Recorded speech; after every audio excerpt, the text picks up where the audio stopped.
you know, you just prompted me to ask one more question. Yeah, go for it. If I might.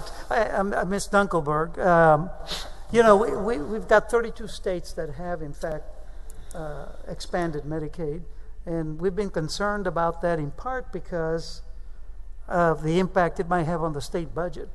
So do you have a sense of what impact those 32 states have had on their budget as a result of the expansion? Bad, good, indifferent? The analyses we've seen is that there are some significant state savings when states do the expansion. Of course, we've missed out on the first 3 years when we would have gotten 100% match, federal match for those.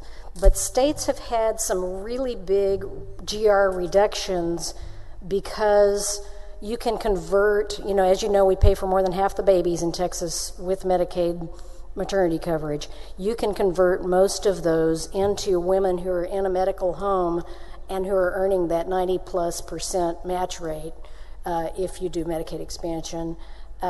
You also can, these are just some of the really direct effects, you can also pay for most of your inpatient hospital care that you deliver to people who are incarcerated if you do Medicaid expansion. So those are really direct, and most states see some significant reductions in what were previously 100% state-funded mental health services, but I don't think you can generalize about that because it really depends on, every state has such a different system in how they fund those things, and so I wouldn't want it to sound like I was advocating rolling back our community-based mental health plans.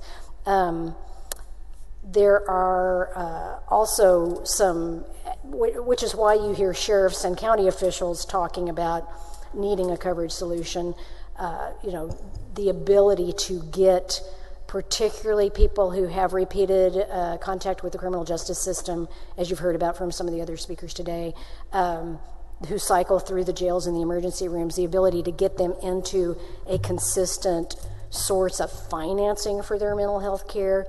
It's not a panacea, but it's a big step towards reducing some of the high cost hospital utilization. So you have the states that have put out analyses have showed actual GR reductions as a result of their Medicaid expansion. That does not mean there are no state costs.